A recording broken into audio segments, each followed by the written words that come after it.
Welcome back to The Watch, and I wasn't necessarily expecting to make more videos on this controversy, but from the response to my last video and the requests in the comments, people are asking to hear my thoughts on certain developments that have happened. And look, I am very interested in this. First and foremost, like what attracted my interest, as you might have seen from my previous video, was the whole discussion around fair contractual stipulations. People have been saying it's not a contract, and I think they've been saying that without watching the first part of my video. I understand it's long, so I get that, it might be too much of a time commitment for most people, but even if you watch the first 20 minutes, I cover some of my main kind of observations in the first section, and one of, as I mentioned in the last video, one of my main issues was that it doesn't matter that this was just a non-binding terms agreement. If Crowder had agreed on this, and if anyone agreed to such terms because they were naive and unaware of how insanely unreasonable they were, and if you want to know why I think they're unreasonable, I do have that whole video, they would end up signing it, and the Daily Wire would agree to it. They wouldn't have proposed those terms unless they were willing to accept them, even if there was no negotiation on the other person's behalf. That contract... the terms agreement that very well could have likely turned into a contract, was insanity. It was garbage in the machine. It was unbelievably exploitative and predatory. And if I got a contract like that from anyone, that would be all the terms. If there was one or two that were red flags enough, but all combined, I would not trust to work with that company at all, because it shows that they would be willing to accept those terms if I was naive enough to agree with them. And that's immoral, in my opinion, for what is in it? Seriously, watch my video if you heard, throw it off. It's no, it's fine. I break it down. Some of those things were insane, and it would be immoral to accept those, let alone propose them. And it seems like the Daily Wire would be more than happy to accept it. And look, that's the main thing that I wanted to weigh in on. But now things have developed even further. And the two major kind of points that I want to discuss, and then actually respond to Ben Shapiro's response. And it's not that I'm expecting to disagree with everything that Ben Shapiro says. I've seen two things, a clip on Twitter and the first couple of minutes.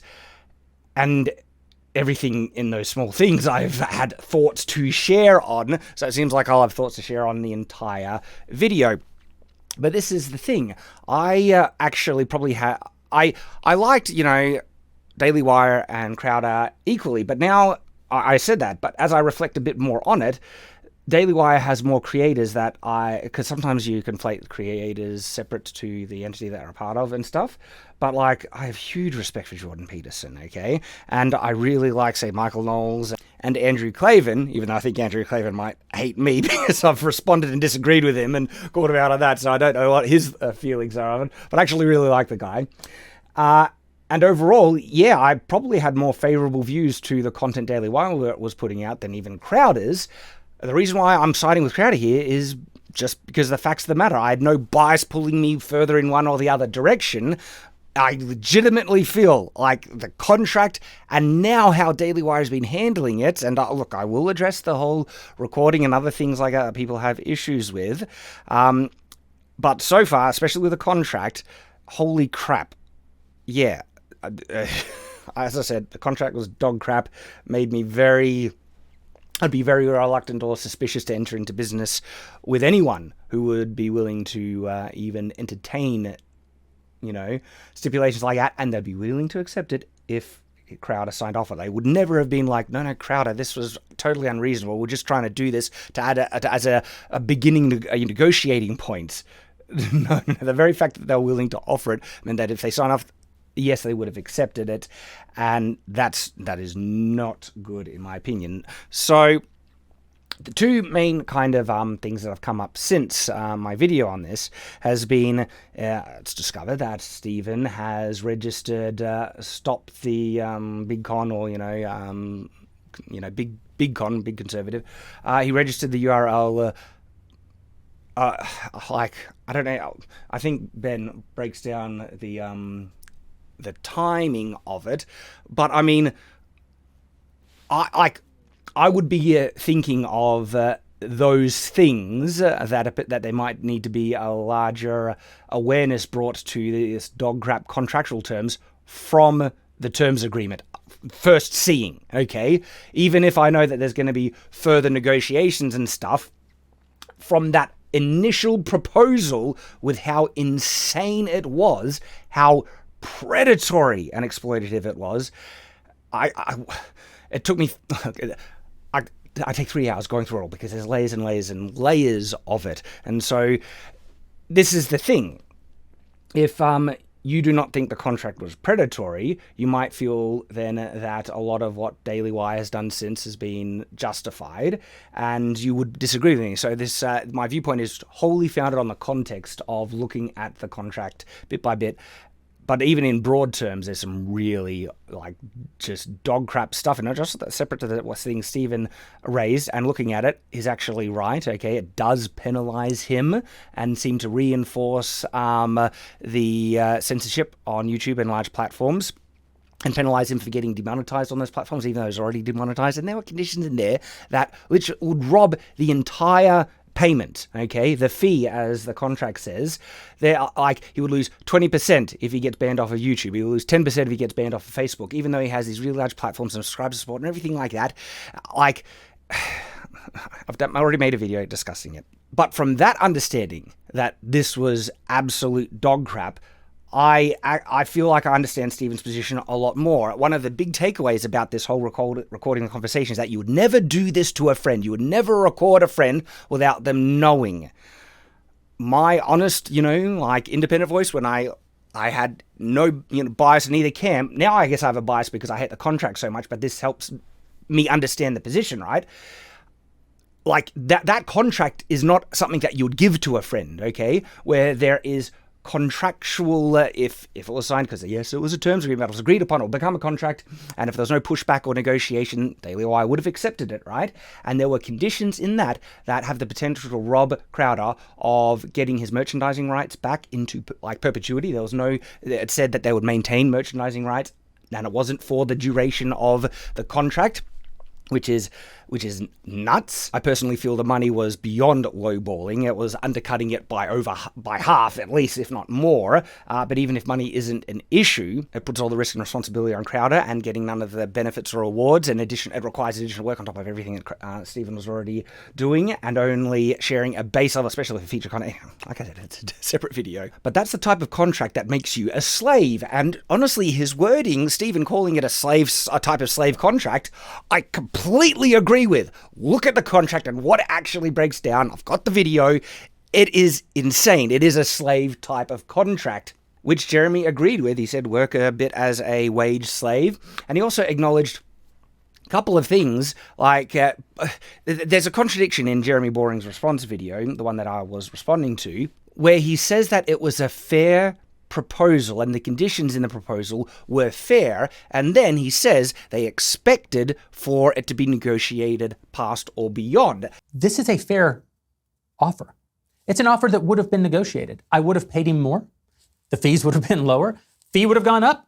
Penalties would have gone lower. Number of workdays probably would have shrank. And so if he knew that they would land on something that was not even near the initial proposal, that's an acknowledgement that those conditions in the first proposal were not fair at all, because they knew so many wouldn't be accepted, okay? And they purposely made it unfair, thinking that they would have to negotiate into fair, which is a scummy way of doing business, in my opinion, because it can take advantage of people who do not know how to negotiate, who don't know their rights or value, and I agree with Stephen making issue about that as a result, because there are a lot of people that get caught into scummy contracts. He's probably had experiences like this in the past, and it's exploitative, and it's dog crap, and I'm glad he's been raising awareness about that. And even though I like the Daily Wire, support a lot of what they have done in the past, they should not get a free pass for this type of stuff. If I honestly gave a proposal that I felt was fair, why would I be so willing to expect for the points to be changed from that? If someone didn't like a fair proposal that I changed, I'd be like, no, they are fair. That's why I'm not moving from it. And so if you actually believed it was fair, they would think they wouldn't need to move from those points. But Jeremy actually acknowledged multiple times they expected they would. Not fair at all. And they knew that, okay? And so the point that I'm trying to make here is the supposed friendship was basically ended when they had the gall to even propose this type of contract. That's what I feel like Stephen's response would be. And I think my response would be basically the same. It's like, a friend is supposedly proposing this dog crap. And at the very least, even if I was like, look, they are way too business-minded, and the excuse that it's just the way business is done is dog crap as well, okay? Just because something is the way it's done doesn't mean that it's right or justifies this type of business practice, okay? And so at the very least, even if you are still willing to have the door open on friendship, the fact that they're capable of proposing such predatory and exploitative stuff, my defenses would be through the roof, okay? And any discussion about business arrangements with people who are willing to go that far in the scummy territory, yeah, I could see myself recording those conversations for my own protection. And if you hear me out, I actually think there is validity in what has gone on when we observe the back and forth that justifies Crowder's need, the reasons why he recorded that conversation, and that is how that conversation was represented and referred to by Jeremy. So the interesting thing is, right, in terms of breaking friendships and stuff and willing to burn bridges and everything, I'm seeing far greater steps pushed towards that end by the Daily Wire than Stephen Crowder. People might say it was obvious that it was the Daily Wire who Crowder was referring to, but he didn't refer to them by name. And I've seen too many cases from people where they couldn't say definitively it was Daily Wire. Okay, there was enough ambiguity in there for them that even if for other people it was obviously the Daily Wire, for a lot of other people that they didn't know.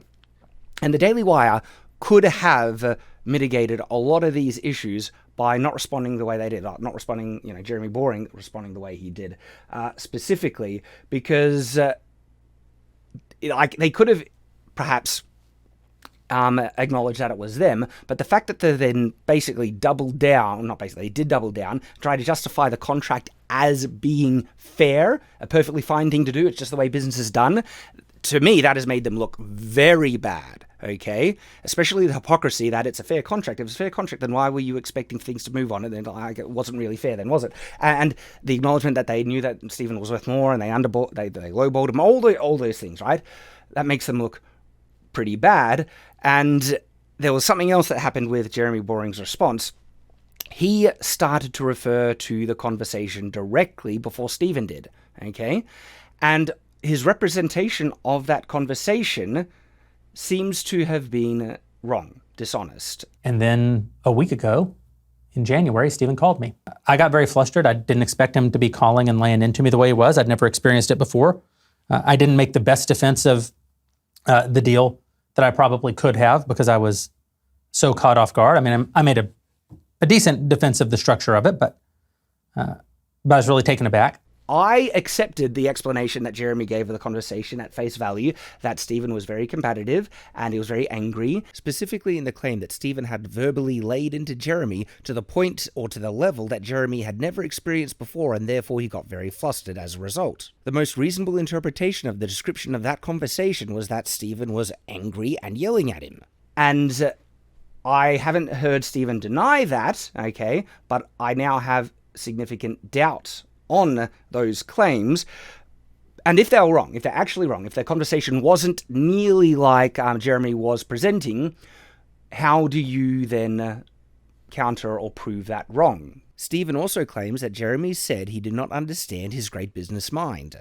And he told me his perspective on it, that we were not paying him what he's worth, that we don't understand his great business mind, and that he's it's going to go exactly the way that he thinks, and we're all going to be proven wrong. To me, I think this is a paraphrasing of what Stephen was saying, but the key point here is that I don't think Stephen would paraphrase what he said in that way. It clearly paints him in a very distinct kind of light. But what if the exact wording Stephen said did not actually imply that and reveals a much more reasonable position? I'm not saying it does or doesn't, but Jeremy right here is already trying to interpret and present the conversation to suit his own interpretation. Simply saying, I didn't say it that way or I didn't come off that way isn't going to really amount to much, because then it just becomes a he said, and who do you know is actually speaking the truth? This is why sometimes, certainly in business negotiations, you might protect yourself if you record them, especially if there's the potential that someone might claim you said something that you didn't say or represent the tone and nature of the conversation differently to what it actually was. And people say, you don't do it to friends. I can agree there, but already there were so many warning signs in this proposal that, oh boy, you need to have your defenses up massively in going forward. So the conversation itself, in Stephen's reply, he says that he was very calm and measured through the whole conversation. And here's something else. I was also very measured. And Jeremy's description of it was that Crowder was emotional, and or it felt like it was getting attacked, and he was flustered, and he couldn't really, and it was taken aback, and he had trouble dealing with the conversation. It was something that he didn't really deal with too often, okay? And the direct evidence that we have been shared from the actual conversation. Now, a good point is perhaps share the whole thing, because Stephen might have gotten louder at other points and actually started to get angry and yell. I don't know. But the claim that Stephen was calm throughout the whole thing is more substantiated by what Stephen shared. That's where I'm kind of landing on the thing. Because the contract was such dog crap, you're already in a type of predatory negotiation, very combative at the very least, and you would want to record things for your own protection, depending on where things go in the future, and especially if, and by the way, the contract was so bad that I'm glad Stephen has exposed the proposal for what it is, and it's not good that the Daily Wire is even willing to entertain, proposals to reach contracts like this. It's not good at all. And I don't think this precludes the possibility that Stephen was willing to throw it all away if things got back on track and became more agreeable. Okay? Remember, this is the other thing. People, I think it was Jeremy, he said it, or so, there's been the narrative going around that Stephen walked away and would not negotiate with them, okay? And they've been trying to conflate the fact that he wouldn't redline this agreement that was said to him and give details about it was him choosing to not negotiate, when he actually said, and Jeremy literally admitted this in his video, he basically said, throw it out, come to me with a better offer. That's actually not walking away. To me, that's a type of negotiation. Stephen's standpoint was come to him with a better offer, because that offer you offered was complete dog crap. I'm paraphrasing, but it's true. It was dog crap. I wouldn't even bother to wipe my ass with it. It's that bad. And then it was Daily Wire that walked away. They said, no, they're not going to work with him because he's not a team player, which felt like very double speak to mean that he's not going to let us take advantage of him for the greater good of our business. Be a team player. Let us take all this control, draconian control, take away your right to control of your own content, all that stuff, to be a team player. It's a very dirty way of presenting it, okay? Be a wage slave to be a team player. Right? But that's the reason why Daily Wire withdrew out of the supposed negotiations. So claiming that Stephen didn't want to negotiate, I feel, is another, skewing misrepresentation of what's going on here. And so I, don't have too much of an issue with the facts that have been revealed, looking at the perspective and the timeline it has been there. Especially, as I mentioned, and I'll just repeat again, this was a combative thing from the get-go. Now, people then might argue he overreacted. You should not write off a business friend or just a good friend, okay, with them just offering you a bad terms agreement, okay? Do you understand how bad that terms agreement was? If you don't, I encourage you once again to at least watch the first 20 minutes of my video. It is insane, okay? And when you understand how terrible it was, my reaction would be this: you cannot tell me that someone who is capable of proposing terms agreements like this are good faith, okay? That my reaction probably would have been very much similar to Stephen's in terms of treating them as enemies, or like at the very least combative threats, and not good to negotiate with. I don't know if I'd go so far as to register a domain, but this is where you can try and look at from Stephen's perspective, where he honestly believes he's fighting for a principle, and I respect him for that. And he's also, as he said multiple times, trying to get Daily Wire to stop offering these things to not just to everyone. Okay, this type of contract or agreements are dog crap, and he wants Daily Wire to stop them across the board, and that's the purpose of it, which is why he went to register the domain. And so people thinking this was all preemptive and it was a setup from the beginning, I don't think so. If his choices happened after he received the terms agreement is bad enough, like I mentioned, to be defensive enough to at least I'd be recording the conversations and stuff, the business conversations going forward. All right. So those are my thoughts. Just, I know, a long preamble, but hey, if you know anything about me, right? I don't mind about going in depth. So let's have a listen to Ben Shapiro's response. Well, folks, I'm sure many of you have seen the controversy that has broken out between, I would say, our former friend, Steven Crowder. So, burning bridges, okay? I've watched Stephen's initial video, Jeremy Boring's response. I haven't watched everyone from the Daily Wire's response, and then Stephen's releasing of the thing. And people, if you see it from, say, Ben or the Daily Wire's perspective, it seems like they are saying, we're clearly not friends because of what Stephen has done, where it seems like Stephen perhaps is thinking they're clearly not friends by the terms agreement that was sent, and then perhaps the lack of acknowledgement of how bad and terrible it was, and stuff. But he didn't announce that publicly. All the things that Stephen has been saying, first, he didn't mention the Daily Wire. Stephen has actually been keeping the door open for possible mending of bridges, okay? He openly, complimented Ben at the end of the last video. So I do know that some people from Daily Wire have come out, maybe been instructed to. I have no idea. I don't care. And they've gotten very personal.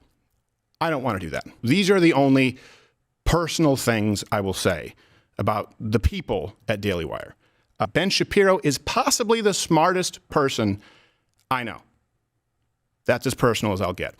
And it makes me sick to my stomach. I know that my business partner, Jeremy Boring, has made him sick to his stomach. This is an emotional appeal. And look, Stephen mentioned as well that he's been, unhappy for a long time based on all this. So I guess they're both kind of sharing how it affects them emotionally. I don't like it on both sides then, with them both doing it. As well, because I'd rather them propose their arguments and rest on the merits of their arguments versus sharing how distressing it is, how emotional it's making, and all that stuff. Because by sharing the emotional perspective and the emotional thing, it's basically inviting sympathy from the people listening to you, which can then encourage them to agree with you more out of sympathy than just the actual logic and argument that you're proposing. We had always considered Stephen a friend. I was Stephen's first lawyer. I helped negotiate his contract with Fox News. It's going all the way back. It's got to be at least over a decade. And Stephen and I had always been very friendly. I know Jeremy was even friendlier with Stephen. There does seem to be some goodwill that they built up over the years, all right? And already Ben is framing this with all this goodwill. How could he dare do what he did? I think that goes both ways. If they were good friends, how could you possibly propose an agreement like you did that robs him and takes away so many, makes him a wage slave, essentially, and has the potential to actually withdraw. You made a massively lowball figure, but in the contract, there are multiple ways for Daily Wire to not pay Stephen a cent at the end of the day. For instance, they paying him $50 million, and that's not only for the delivery of the episodes. Jeremy even admits that it's through the advertisements that they're going to put on those episodes that's going to pay for it. When, just getting the episode and being able to put it on your platform, meaning people will then subscribe and pay for it, Mug Club memberships, everything, that alone could reach the $50 million figure and not include the additional revenue that you could make through advertising, through merchandising. But if you just take the $50 million figure and you look at the amount of episodes that Stephen was expected to deliver and then divide the figure by the episode amount, I think you come to like 75,000. I'll double check and have the figure come up exactly here. Yet you would dock Stephen $100,000 if the episode wasn't delivered, which is mean you're doxing him more than what you're willing to pay from the episode, which is already unbalanced and scummy. But no, the contract even says that you could dox him $100,000 if he didn't even give a single ad read in a delivered episode that you wanted him to give, even though the contract allows him to object to 10% of the sponsorships that you propose. Outside of that, no, and that's object, because once you object, you would then agree on the ad reads, give them that, and expect them to be put into the episode. And if he misses one of the agreed upon ad reads that was supposed to be, you could then withdraw $100,000 from that single episode. It's insane. It's unbelievably unreasonable. Okay, that's the type of stuff that you would offer to a friend. No. If you're actually friends, no way would such a scumbag proposal, terms agreement, be offered. Okay, and so again, how could a friend record the conversation stuff? How could you, as a friend, if you're establishing all this that you're friends, how could you even entertain those terms? It's nuts. Had counseled him in very rough times. I had personally attempted to intervene when Stephen was demonetized in June 2019 on YouTube. I actually sounded off so loud. Yes, you're saying all the things you've done to support Stephen. Stephen has done heaps of things to support you guys as well. It goes both ways. So that the people at YouTube reached. But again, it feels like Ben's actually going further with the setting up the emotional framework of this thing here than even Stephen did. Out to me, and Susan Wojcicki, the head of YouTube, got on the phone with me, and I reamed her out over demonetizing Stephen. And I hope it made a difference. Look, I think... Reamed her out. See, the reason why I'm suspect about, I guess, accounts of past phone conversations is now from Jeremy's account, Jeremy Boring's account, of the phone conversation he had with Crowder, when he said Crowder basically got stuck into him, and it sounded by the description that Stephen was just yelling the entire time, when the portion of the conversation we heard from Stephen, he was actually very reasonable and respectful in the representation. Now, we would need to know the full phone conversation to know if there were any other parts where Stephen did raise his voice or yell. But we do have categorical proof that the entire conversation wasn't like that, which actually the impression I got from Jeremy's description was like it was all combative and a screaming fest from Stephen from the get-go, which is a very dishonest representation of that phone conversation, which makes me very suspect about, what did Ben say? We're out over demonetizing. Steve reached out to me, and Susan Wojcicki, the head of YouTube, got on the phone with me, and I reamed her out. Reamed her out. That implies, like, what are you doing, you stupid cow? This is absolute dog crap. I don't know. That's the visualization I have reaming, when Ben was probably just like, look, this is very unreasonable. I think you should, And look, you might be saying it's hyperbole, okay? He's just exaggerating a bit. But this type of subtle exaggeration that's combined collectively is actually very manipulative, emotionally manipulative. Over demonetizing Stephen. Because the intent is to sympathize with Ben's position. And look, now I do feel he's doing this more than that. Stephen did it as well. It's natural human instinct to try and get sympathy by making emotional appeals rather than logical appeals. It does seem rather odd coming from Ben, the facts don't care about your feelings guy. And I hope it made a difference. Look, I think that Stephen is an incredibly talented comedian. I also think that what he is doing to my friend Jeremy Boring right now is one of the most disgusting things I have ever seen in politics. Whoa! Ever seen in politics? Hang on, did he say that? Also think that what he is doing to my friend Jeremy Boring right now is one of the most disgusting things I have ever seen in politics. That's objectively wrong. Like, in politics, the most disgusting things you've seen in politics, period. Have you seen some of the scummy crap politicians do?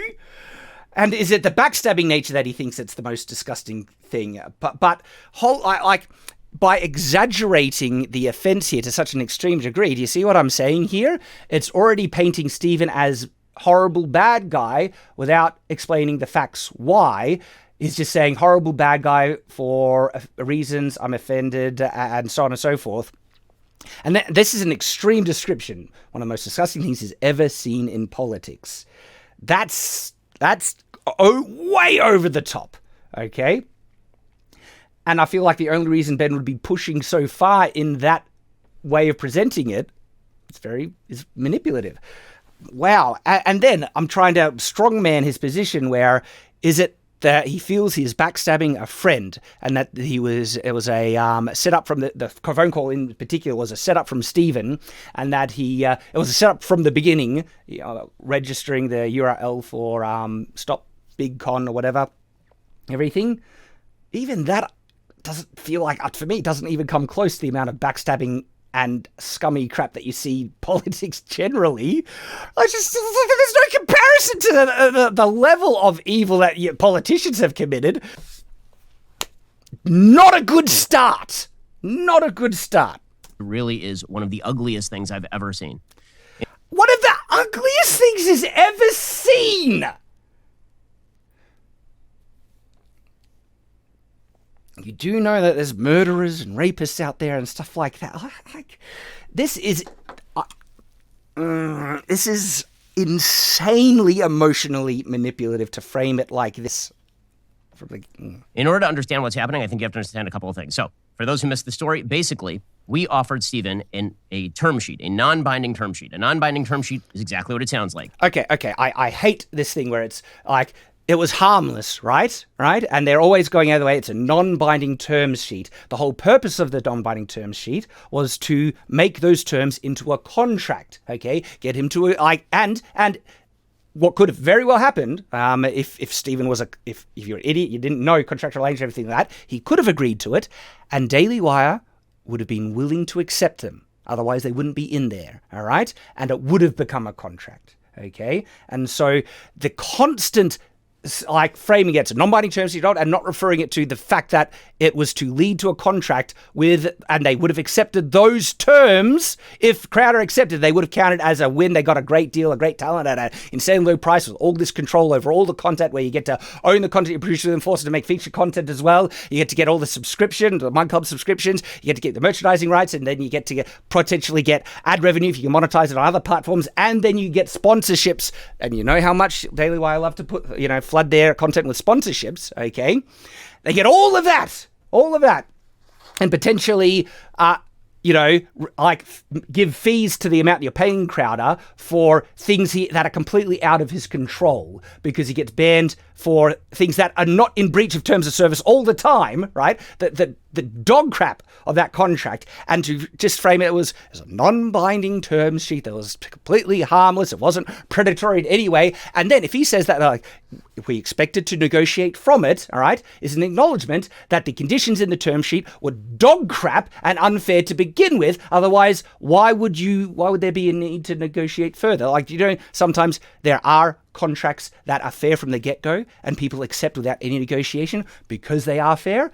I've done that before. I've offered these contracts because I try and make them fair to the people I'm working with. And there's been times where there's been small negotiations, other times, accept straight out of the gate, no negotiation needed because it was fair to begin with. It is a list of terms for a proposed negotiation for a contract. And then negotiation happens, then you come to a final contract. You see, and then negotiation happens. Negotiation happens, meaning acknowledgement, things would change and everything. Again, this is a massive disingenuous deflection. This was it bet nothing. It was a non-binding term sheet. No. That is what a non-binding term sheet is. His agent had solicited us to make him an offer. This is when he was in his closing days with the Blaze. And so we sent him over a non-binding term sheet for $50 million over the course of 4 years with an additional 2-year option at $25 million. That Daily Wire would have the sole discretion to enact. Talk about this in my video, all right? Crowder doesn't have the sole discretion. He doesn't even, sole. Like, it would be great if he had the sole discretion, but not even, like, he did joint discretion. There wasn't even joint discretion for them to either have the option of continuing another 2 years. So only Daily Wire that had it. That was the first thing in this proposal that was already scummy. That is, as it sounds like, a lot of money, but we thought that Stephen is worth it because... A lot of money, okay? To me, it's a lot of money, okay? Is it a lot of money to, I don't know, Elon Musk? It's a matter of perspective, all right? And if you break down even some basic things, okay, it's amazing how low that offer is in terms of, because that money that's offered, I've mentioned this a lot in the other video, I'll try and paraphrase just some brief things here, okay, should be just for the Louder with Crowder kind of content on the Daily Wire platform, all right? People have been comparing Joe Rogan's offer, which was $100 to $200 million with Spotify, yet I have a feeling the sponsorships that Joe gets on his thing don't go to Spotify. Perhaps they do. But sponsorships are an interesting topic because Crowder gets between 500,000 to 1 million views per Louder with Crowder episodes on average, okay? But they can reach 1 million. A single sponsorship for a video that can get 1 million views, you're talking about in the $50,000 to $100,000 range, all right? But if Daily Wire needs to get these agreements with sponsorships kind of wholesale and then distribute it across all their things, lowball, like for individual, could be maybe 20,000, but that's really low, to have a sponsored thing on a single Louder with Crowder episode. More likely, it can reach up to 50,000 easily if you're negotiating savvily. But even, you could say 20,000 for a single sponsorship spot in a single, this is, I feel, lowballing, right?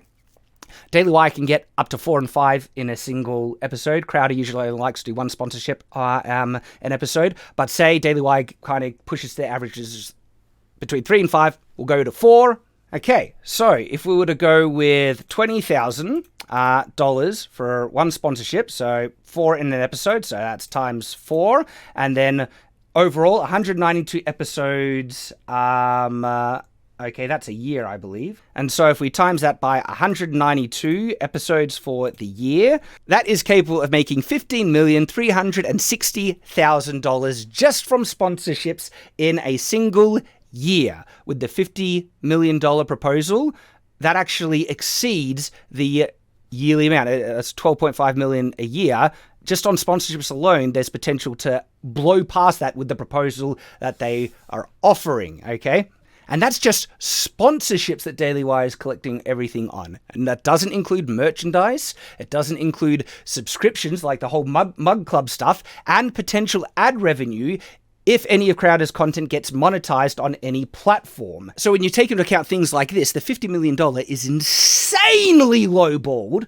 Could you imagine like any contractor that you're doing everything like that, where you would think it would be reasonable to pay them half the amount that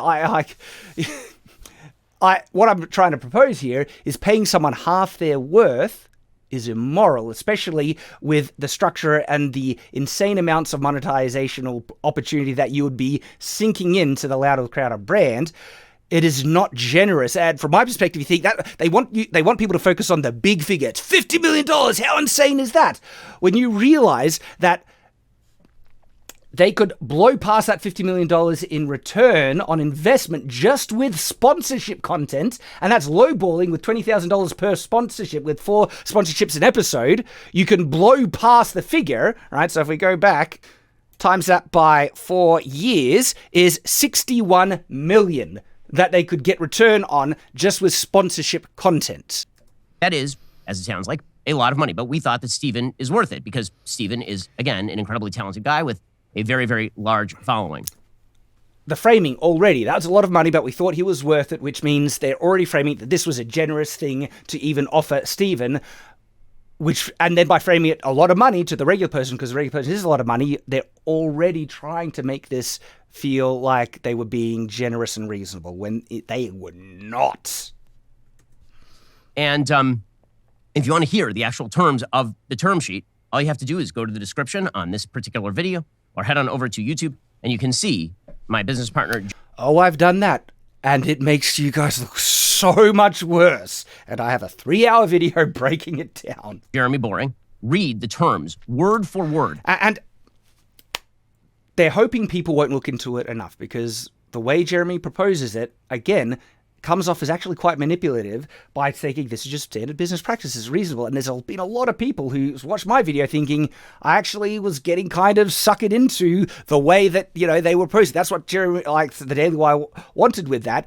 And if the contract was reasonable, I would be defending them, okay? All right? I would be just attacking. I don't mean to attack, but if Crowder made a contract with similar things, I'd be attacking that contract as viciously attacking Daily Wire's contract here. I don't care who it's coming from. Wrong, manipulative, exploitative contracts and crap like this, business practices, are bad, no matter who it comes from. And that's why it might seem like I'm going in hard after Daily Wire, but it's not that. I really like a lot of the people at the Daily Wire still, all right? It's not my intention to want to try and take... I hope Daily Wire could fix this, stop doing scummy business practices, contracts like this, and go forward more with actual respectable, reasonable, contracts, business practices, and gain huge success, because they do make really good stuff. So don't just watch the video, because the video is made to obfuscate certain things. In fact, I shared a clip just on YouTube that wasn't in the main video of some verbal sleight of hand where Jeremy Boring literally describes a reason for one of the stipulations in this agreement that is actually not in the agreement. And it's black and white gaslighting to your face. 3, production costs. We've never made a deal quite like the offer that we put in front of Stephen, because Stephen, very independent guy. All of our talent have very independent voices. Obviously, we can't tell him what to say. But Stephen has always built in this protection for himself that he wants to actually produce his content. He doesn't want, most of our guys, they come to the studio and we turn on the cameras. We point the cameras, we point the lights. Stephen likes to do that with his own team to just make doubly sure that no one's interfering with his content, not that we would. Having full control over the production does not mean you have to also bear the cost of production, but that seems to be the very thing that Jeremy here is claiming. Obviously, we can't tell him what to say, to just make doubly sure that no one's interfering with his content, not that we would.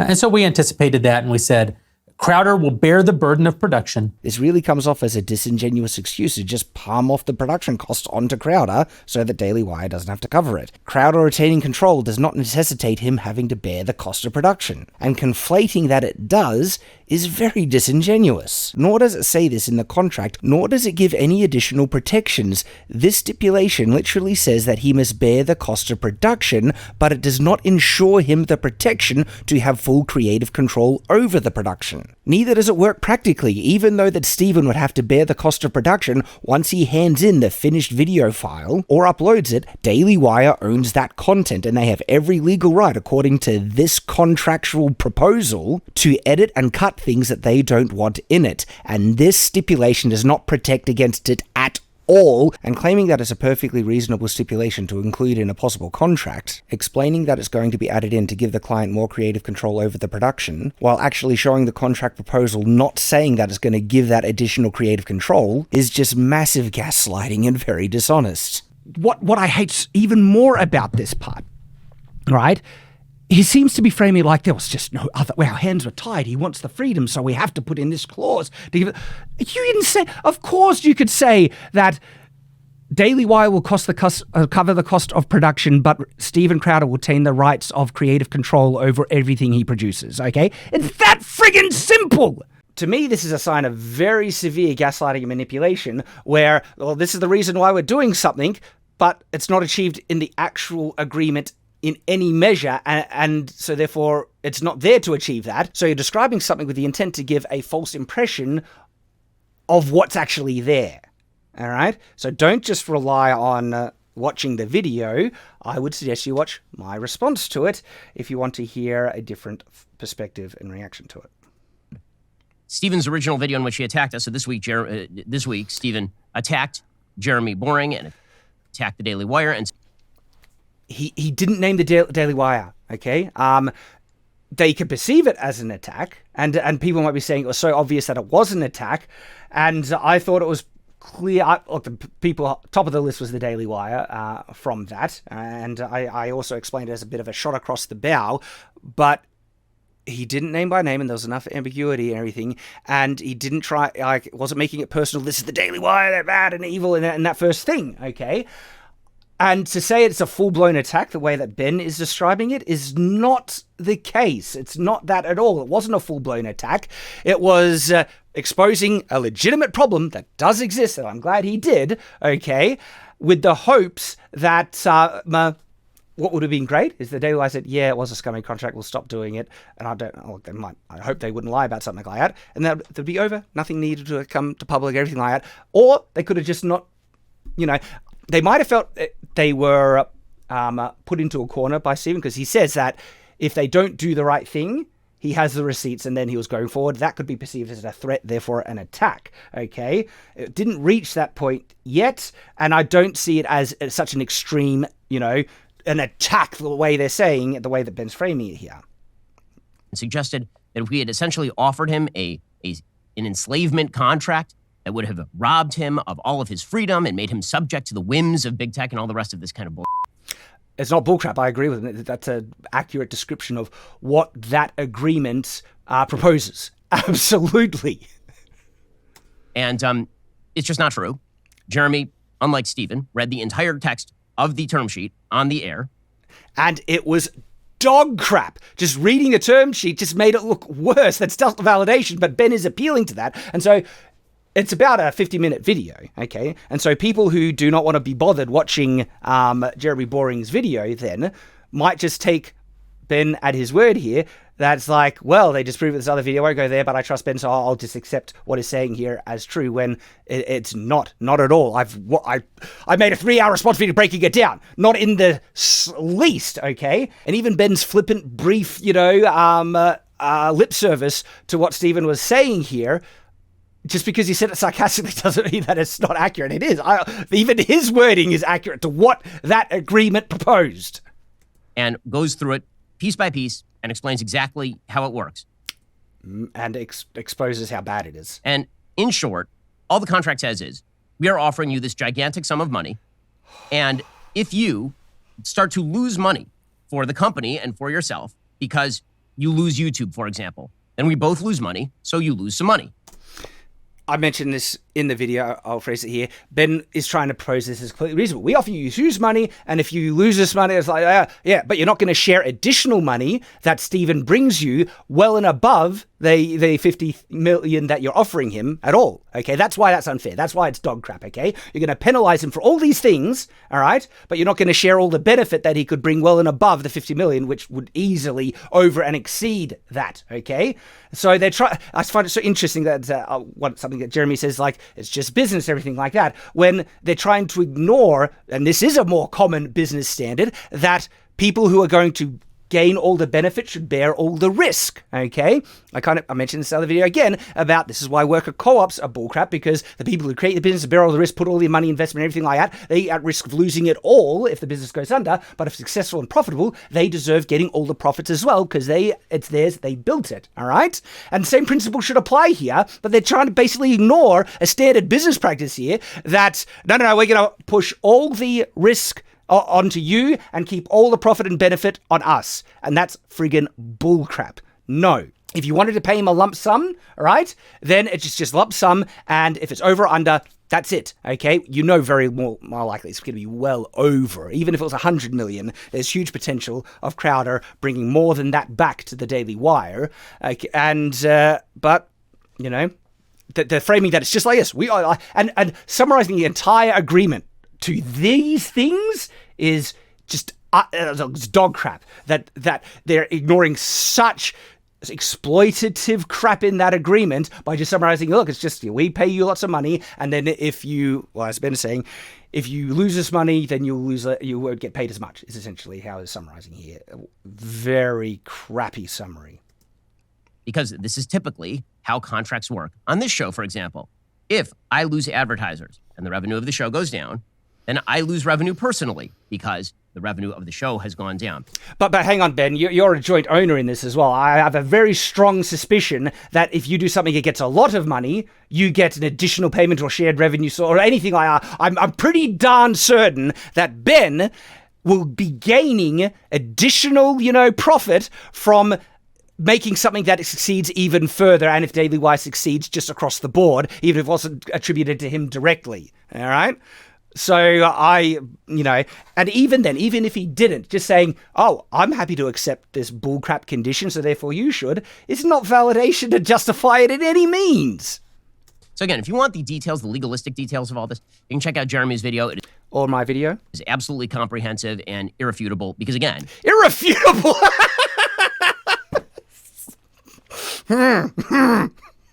he reveals, I've never seen anybody else do this, he reveals Sorry. Never seen anyone else do something like... Maybe never seen anyone burn their entire credibility down with a video, but no, I've seen that happen as well. And so by giving such extreme summaries of what this is and not showing the context or justifying any means, crappy manipulative tactic. literally the entirety of the what was supposed to be confidential term sheet. Supposed to be confidential, only if it was signed, all right? Like, trying to say that Crowder, he didn't name you, okay? He revealed a crappy contract with redacted names, right? There's nothing wrong or immoral about that by framing he revealed something confidential that shouldn't be shared. No. I'm glad he did. And I bet Daily Wire has not, perhaps, I get the feeling they've done similar things where they might have had a conversation with someone without their knowing and then published the thing after the fact. Or celebrated... I'm certain they've celebrated people doing similar things like Project Veritas and stuff. And so, anyway. Stephen decided to partially leak for his own benefit. That's, look, I could see an argument, people saying it's for his own benefit because it is trying to drum up support. But the thing is, I actually don't care if it's for his own benefit because I agree with the cause that it's trying to push here, okay? It's a scummy contract, a scummy business practice, should have been exposed. And good on him for doing that. And if he was going to get paid for along the way and he's going to get support, all power to him. So, but by framing, he only is doing it for his own benefit, okay? The thing is, he is not just winning across the board by doing this. He's getting a lot of heat from it as well. So to frame it that he's just doing it to get his own benefit, that's going to be a net, it's going to be a total win. It might be a net win in the end, because like when I break it down, I'm siding with Crowder just because I think his position is far more justified on balance. And look, I'm not saying I agree with everything, but so far, it almost seems like it, because every response the Daily Wire is doing here, and Ben's response so far is pretty darn crap. Right? So it might be to his benefit in the end, but he's still copping flack for it. Okay, and to think that he's only doing this for the benefit, I actually think he's doing it genuinely because he believes in it. All right, he had no guarantee that this could work out. And even now, it still might backfire in the end. And so to say that he orchestrated this for his own benefit, when there's actually a very strong, before knowing where the chips lay and how people would side with what either side, right? It's a strong possibility that this could have backfired from the very beginning and do massive harm for it. So no, it's not for his own benefit because of the risk involved as well. Therefore, I actually do acknowledge that I think he does honestly believe in this thing, which I agree with because I think the principles he's standing for are good and moral. But again, just framing that, again, manipulative, it's just he's only doing it for his own benefit, right? And this is the part that's really ugly. Okay, so the part that's really ugly is the betrayal of friendship. I've already kind of addressed this, and it seems like Ben's going to be focusing on this, the betrayal of friendship, when I don't think there's going to be... They don't think what they offered Stephen was a betrayal of friendship. I would have responded with it as a betrayal of friendship, that you would be willing to... Again, you would only understand this if you understand how scummy the contract is. If you think the contract is fine, then you would think Stephen would have no grounds for being upset with the Daily Wire, or be willing to... potentially end friendships. I wonder, if there was a way to try and achieve the same thing without ending a friendship. I think it's possible, but it would be impossible to not risk ending the friendship. It really depends on how they respond. It feels like Daily Wire actually pushing vastly more, now certainly Ben, at the end of, Stephen's video, he said complimentary things towards Ben. He probably wanted a friendship to continue out of that. And it's Ben now saying, no, he's not my friend anymore. In actual fact, he has betrayed me. That's the tone he's taking. One of the most disgusting things I've ever seen in politics. It's really ugly. That agreement is ugly. So last night, Steven Crowder, in response to Jeremy reading the entire term sheet and saying somehow Steven misconstrued this and is using this to attack us. Not somehow. Like an honest reading of the terms sheet. As already mentioned. And launch a website called Stop Big Con, as though we are in the pocket of big tech.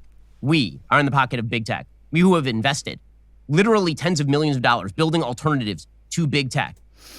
This one is a more nuanced thing to try and argue, honestly, because I do feel the Daily Wire have done things that hopefully could, oppose big tech and stuff like that. But they also spend a lot of money into Facebook and stuff for advertising and all these things. It's the system. Is that unavoidable in trying to build a platform? Perhaps not. Okay, the main issue, and that's what Stephen also, the main issue, right, was the penalization and enforcement of the censorship on YouTube and other platforms. All right, and I agree with him, okay? And what Jeremy tried to say, that this is not punishment. He says this is not punishment, and then he goes on to describe punishment without saying the word, essentially. He's like, well, you have to do this. It was enforcing the big tech type of censorship. We, who put up people like Matt Walsh and Candace Owens and my show, we who have been attacked by Facebook and have been attacked in the legacy media all the time and who are routinely demonetized. Okay, so I don't disagree that they, as the routinely demonetized, I'm not fully, it seems like they get demonetized far less than Crowder and other small fish and everything, by a long shot, by the way. But it's not to say that they haven't been attacked in mainstream media. Ben gets attacked all the time for his conservative takes and things. So I'm not saying that hasn't happened, but both actually, they're not mutually, also, they're not, one doesn't contradict the other, is what I'm trying to say here, is that can be true, and you can be doing or proposing agreements, right, that enforce certain practices of big tech. So what Ben is saying here doesn't contradict the accusation. Well, yes, nailed it. We were in the pocket of big tech. This was Stephen's line of attack. And supposedly, this line of attack... That's a pretty poor summary of his criticisms, okay? He explained more detailed and nuanced reasons why, and it was because I understand needing to play ball to stay on YouTube. I mentioned Tim Pool does it, but specifically it was the penalization of the payment to Stephen. You're literally penalizing him monetarily, which could, if you do it enough, ruin his business because he has to bear the cost of production. So he needs that money coming in to even maintain the show. And you have all control over that, and you can penalize to the point where you're not even paying him anymore. There's the potential to actually ruin his career and show entirely, right? And so by willfully penalizing monetarily on top of the censorship and being banned, that's the type of enforcement. That's the type of punishment Crowder was talking about. And I agree with him. And bear in mind also, the penalization, $100,000, okay, if he doesn't deliver an episode. But if he gets banned off of YouTube, 20%. That's $10 million, right? That's a huge amount. And he's been banned from YouTube at times, all right? That's happened in the past.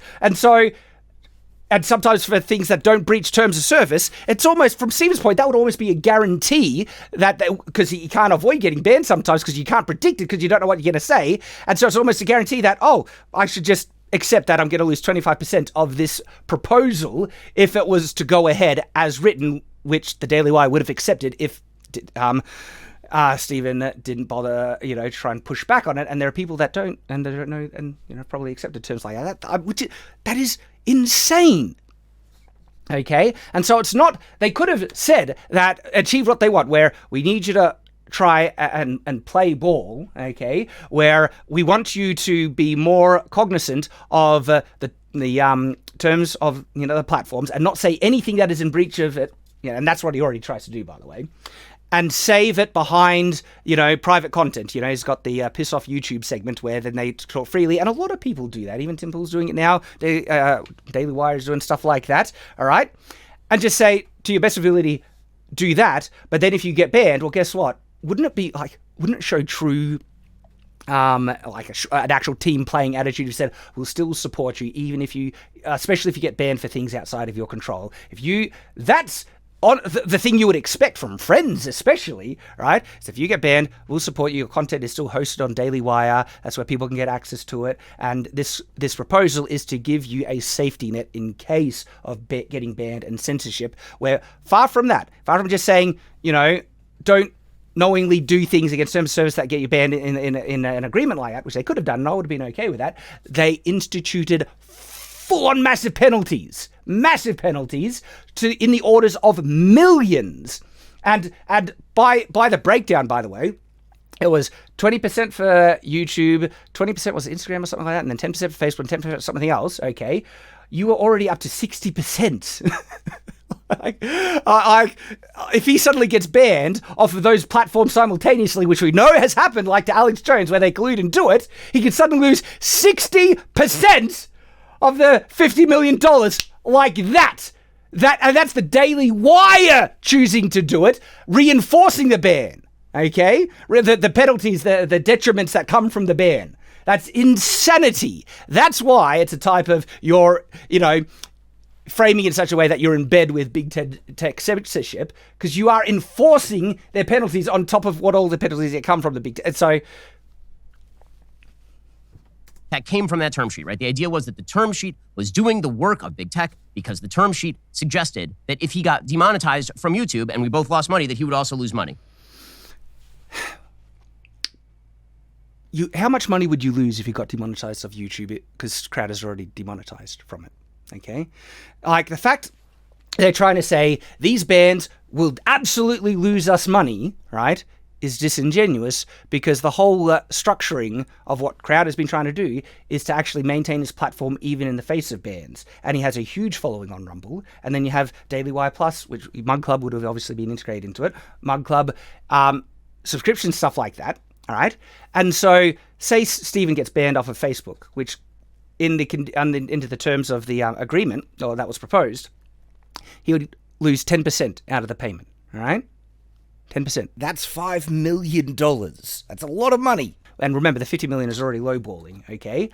And that is not, like, being banned off Facebook doesn't equate to losing $10 million of potential revenue, because most of the views he gets, most of the money, for one, really comes from Mug Club and the subscriptions. So even getting banned off YouTube and everything, having behind on a private, access, right? Most of the money that the platform and Stephen is still producing is there, but you want to dox him $10 million, even though he's still... So you're actually not losing too much money, yet you want to rob him of $10 million and you retain it all. Do you see how scummy that is, right? But the framing that we lose money, so therefore you must lose money, already is bullcrap, because if you gain more money above the, contractual amount, you're not going to pass that on. And so it's already scummy there. And then you actually try to say, oh, so fair, you lose money, we lose money. But the fact is, you might not even lose that much money with the ban, platforms that you have in the agreement that might not actually lose much money at all. A lot of the revenue potential of Crowder would still be in place if he suddenly gets banned off of Facebook, and certainly not to the order of $10 friggin' million. And just a quick clarification, he would have been penalized $10 million if he was banned off of YouTube, Apple Podcasts, and $5 million if it was off of Facebook or Spotify. Daily Wire would not be losing that amount of money if Crowder got banned off those platforms, not to the order of $5 or $10 million, not even close. But that's how much they would be taking from Crowder. What he apparently wanted us to do was continue to pay him extraordinary sums of money, even if the show was losing money, which is... Do you see how disingenuous? No. Because even getting banned, that doesn't mean the show's losing money. It could actually still be earning a lot of money, especially from the Mug Club and merchandising, right? And the sponsorships you're putting on, because even if it's not on Facebook, you're still probably getting 1 million views on YouTube, and then you can get crazy views on Rumble, especially Stephen now, right? Look at his live stream of the election night, right? if a sponsorship is based on minimum number of views and he still gets those views on Rumble, that still qualifies to the amount of views, doesn't it? Okay? And so framing that now you're suddenly losing his money, so therefore no, that's bullcrap, okay? Getting banned off one of these platforms does not mean suddenly the Louder Crowder brand is losing money across the board and is then, it's fair to dox him up to $10 million. It's crazy. It's called a charity. It is not called a business. The framing is just such bullcrap here. The hardest thing to do in the conservative movement or anywhere else is to, one, run a successful business, and two, make a difference. We here at Daily Wire do both things. In fact, we try to generate a profit so we can continue to make a difference. And in order to make that money, you have to run a business. So you can't run a charity for your hosts.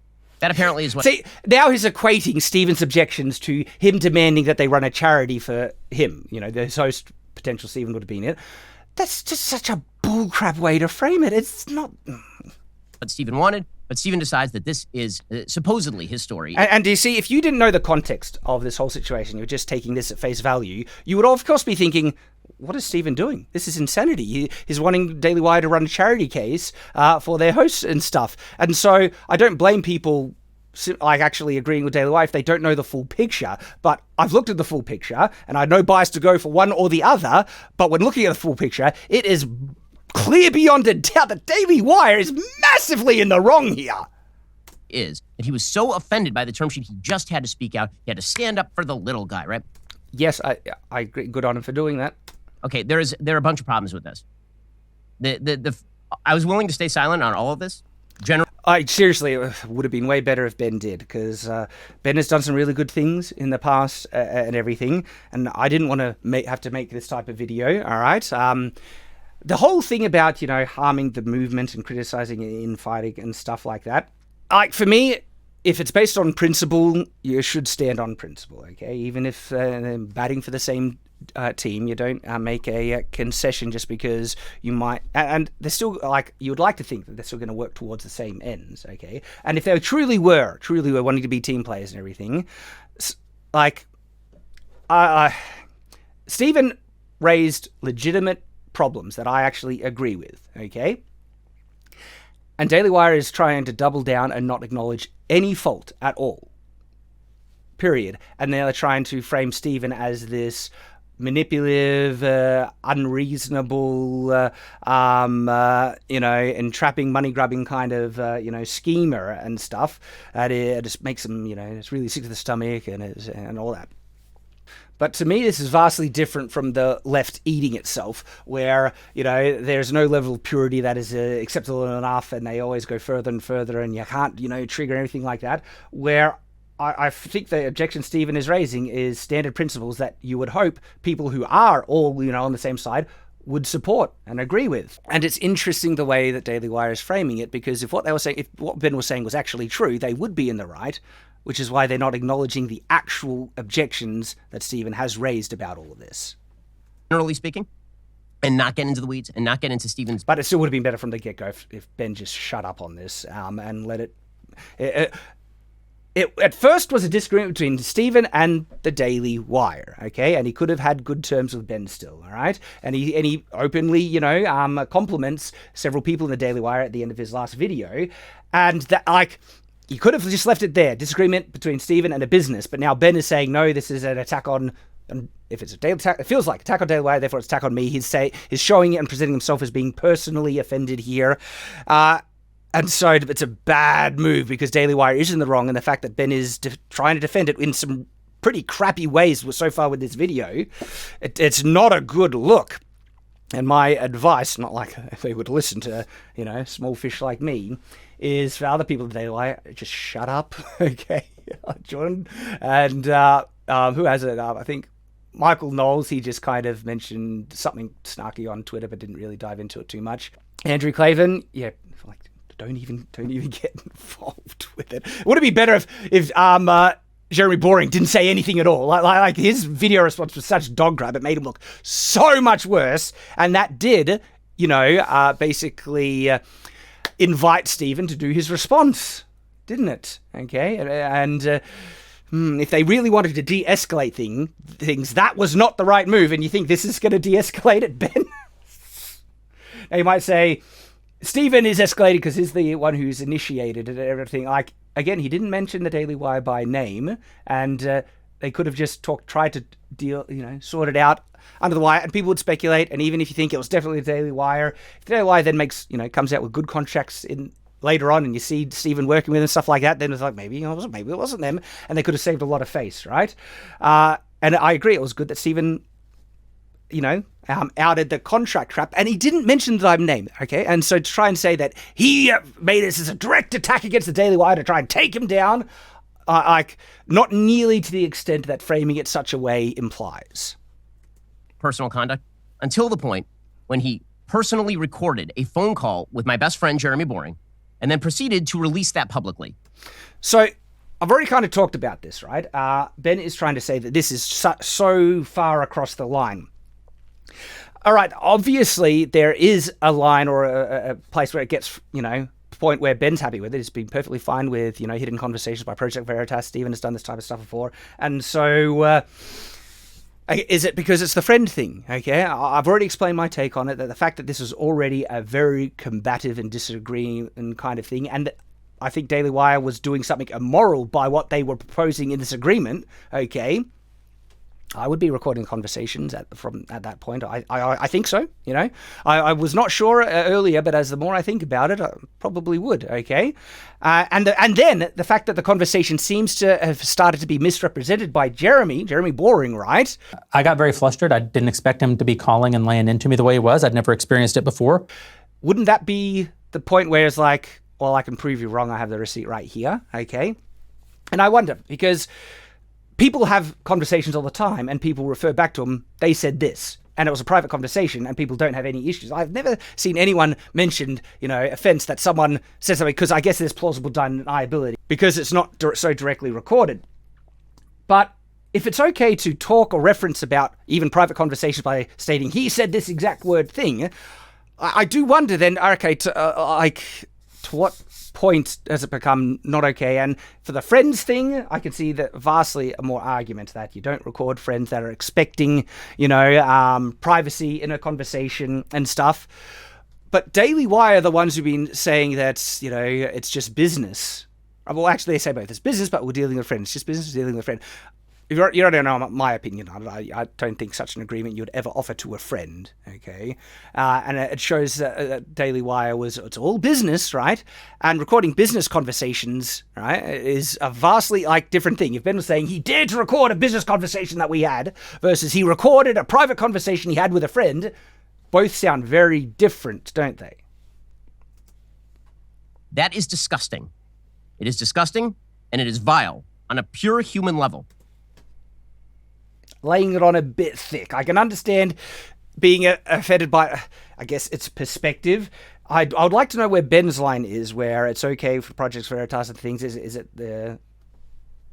When is it okay under his condition? And I do wonder if he has accepted similar things when the people talking were actually thought they were talking between friends. All right? Jeremy, again, has gone out of his way for Stephen more times than I can count. He has counseled Stephen personally. And Stephen decided, in premeditated fashion, that he was going to tape his friend and then release it to grow his email list. It is that simple. No. That's just...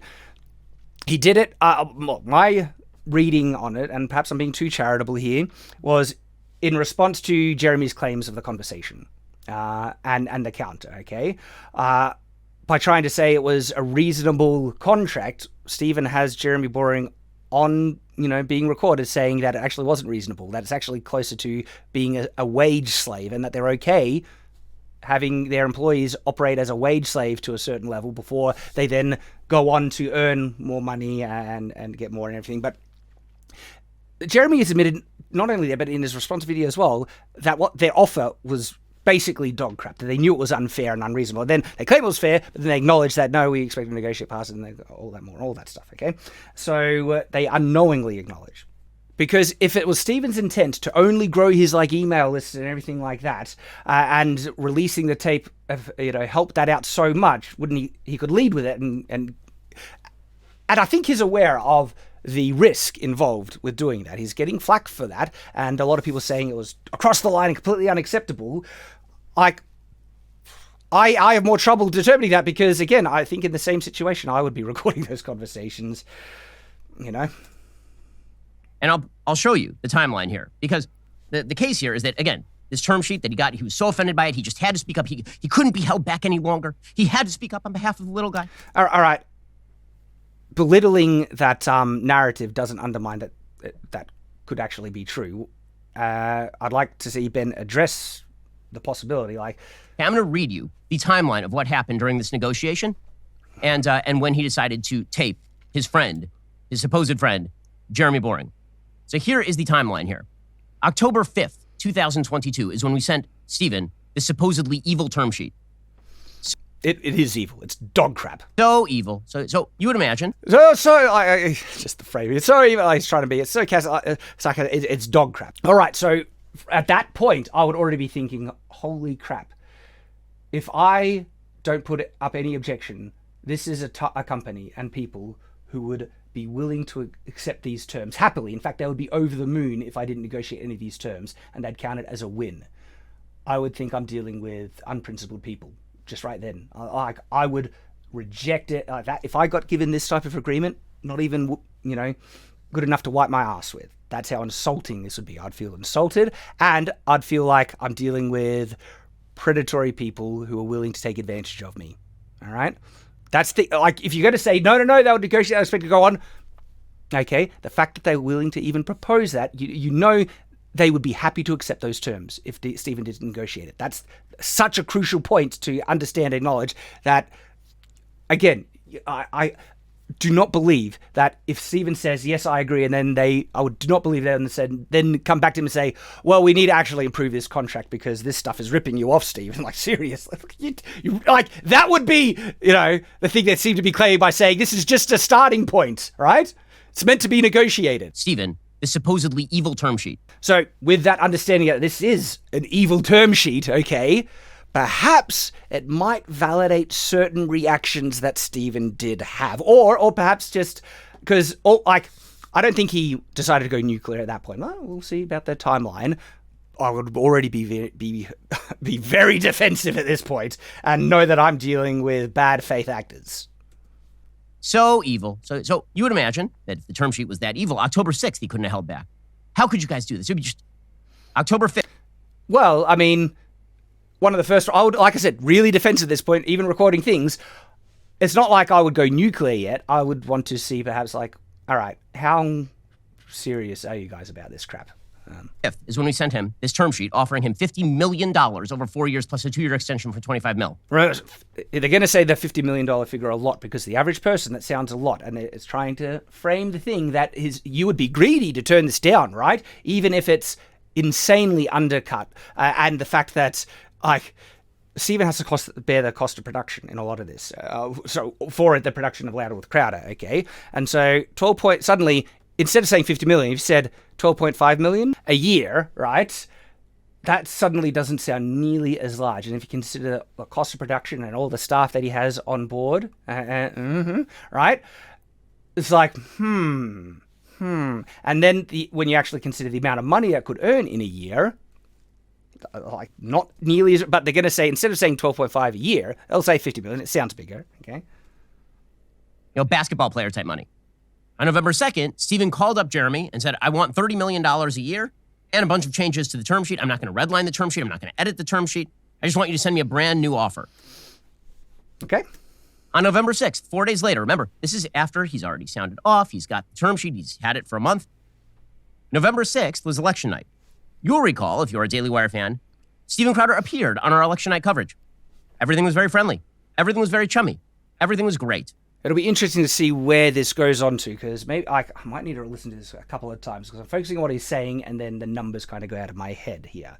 Because he's going to probably try and frame this that he was ready to backstab us even though he was acting so friendly and chummy on election night. November 14th or thereabouts, we decided that we couldn't meet his demands. That his demands were not rational in business terms, that he wanted too much money, and all the rest of it. even if Stephen had prepared certain things because he wasn't liking where it was going, doesn't guarantee the fact that he would use them if Daily Wire actually came back with a better offer at this point, all right? And even if I was recording conversations, right, if they came back with a better offer and things then move forward, better, perhaps they came with a much better offer, right? And then the negotiations cease upon that, but in the better negotiations, that might have put a lot of his fears at rest even. And then you could think, I don't need these recordings, the domain, whatever, and trash it, all right? I don't think laying up contingencies in case things go really bad for what already is, you've got massive warning signs from this initial agreement sent out, is not necessarily prudent, right? So we let him know, no hard feelings. We're still friends, just like we do in every contract negotiation. As Tim Pool said on his show last night, we've had contract negotiations with Tim, and we disagreed, and we went our separate ways, and we still like Tim still likes us, and all the rest. Okay, so November 14th.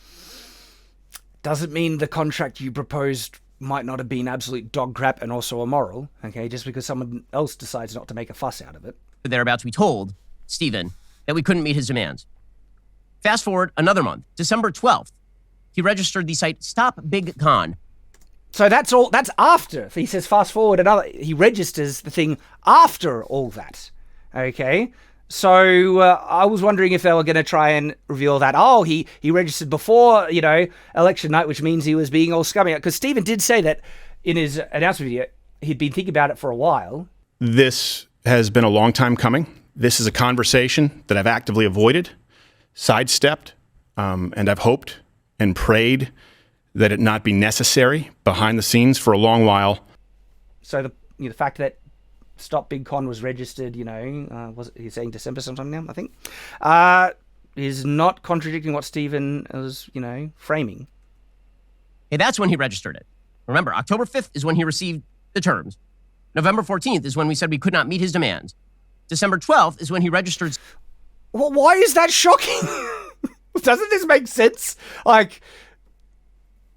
Stop Big Con, because he knew that 3 days later he was going to be announcing that he was leaving the Blaze. He needed a plan, and attacking us was the plan. So framing it that the only reason was because he needed a plan and it was to attack Daily Wire, no, I don't think so.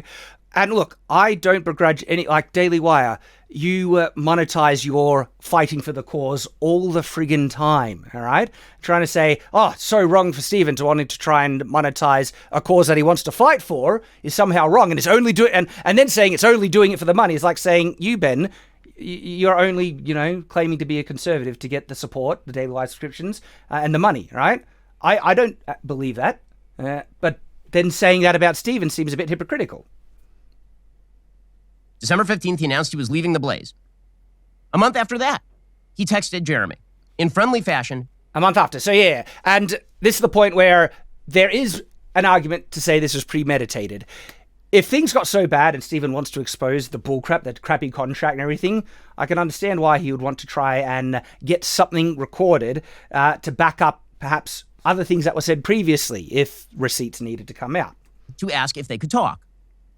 On January 9th, he called Jeremy and proceeded to tape him.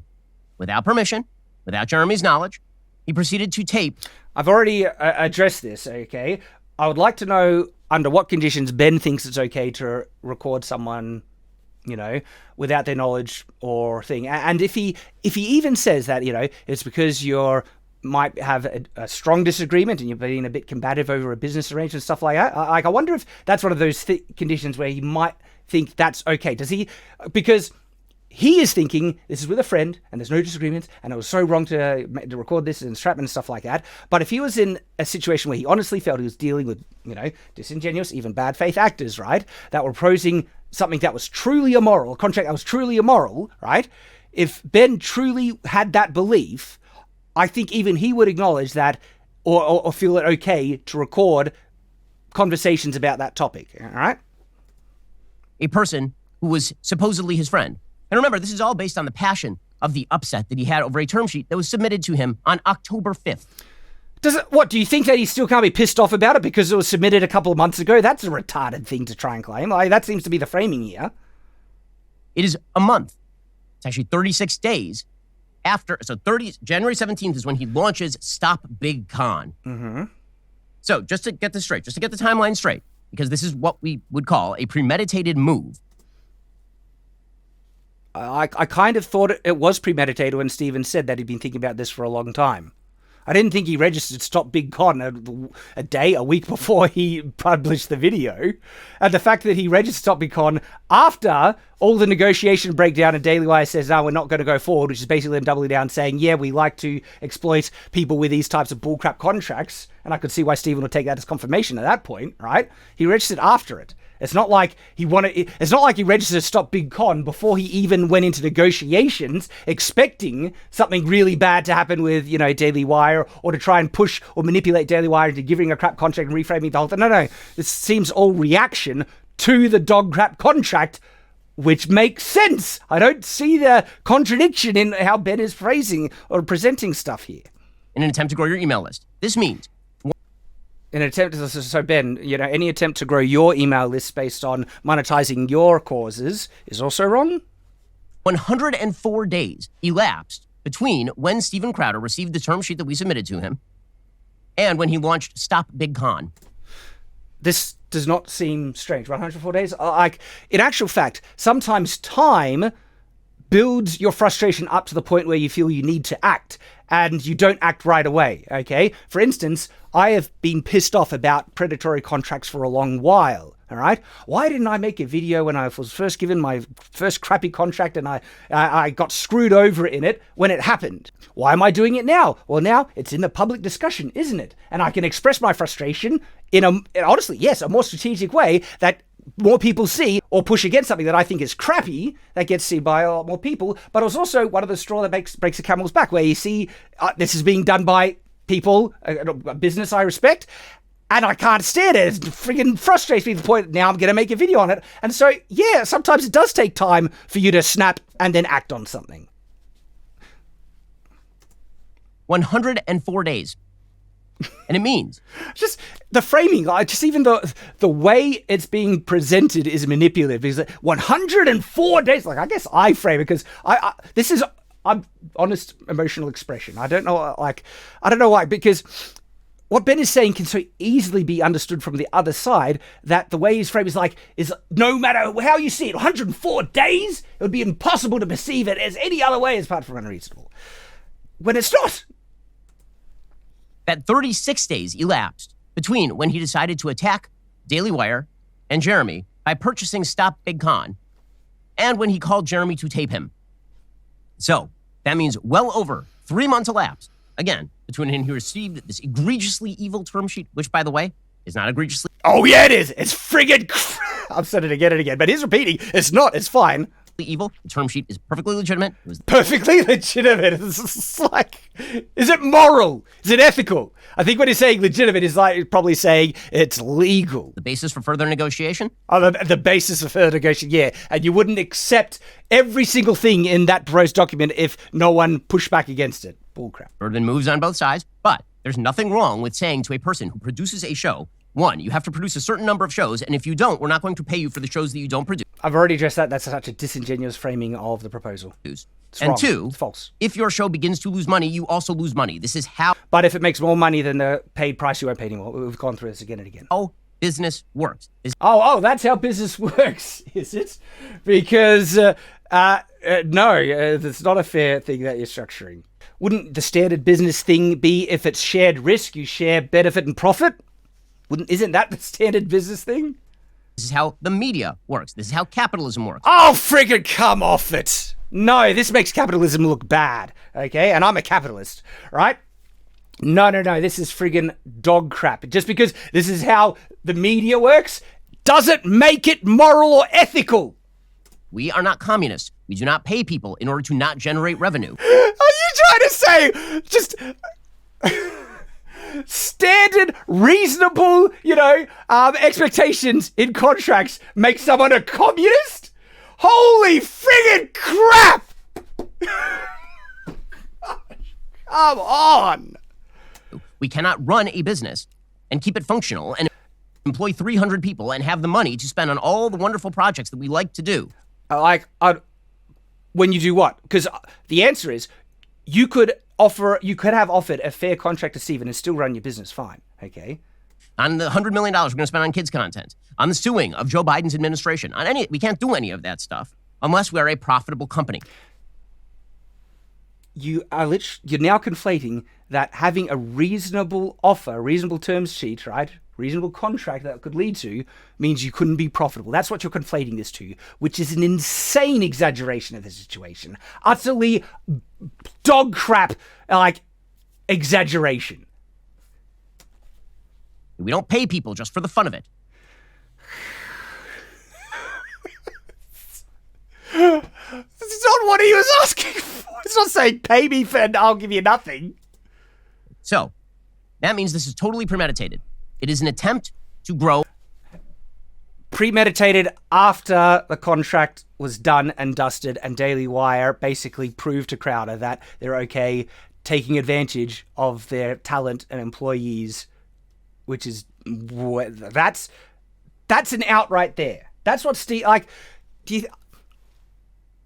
look, maybe this is being too charitable here, okay?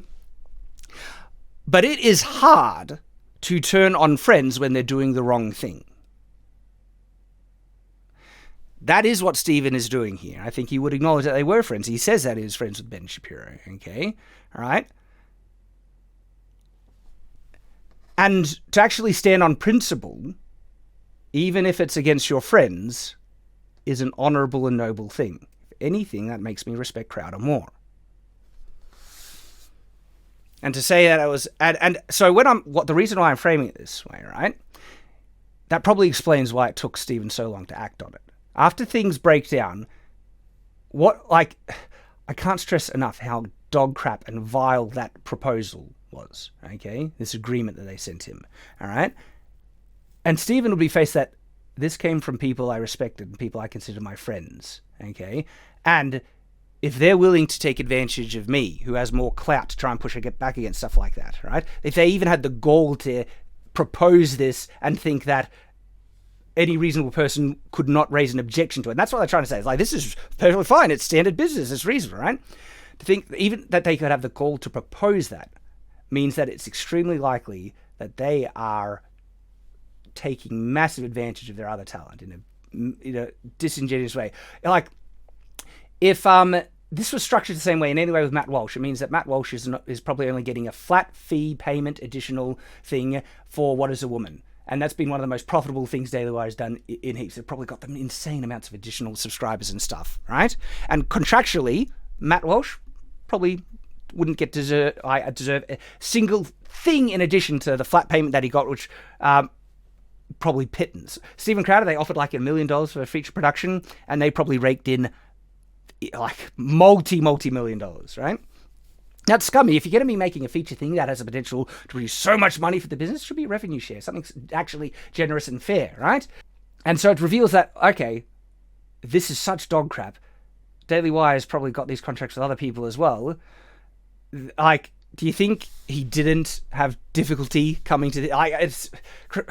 Ben is basically framing this that this is, Crowder was happy about it. It's going to give me increase my mailing list. Isn't that great? Framing it that way is pretty disingenuous. I would say that if there was true friendship there, this would have been a damn hard thing for Stephen to decide to pull the trigger on. All right?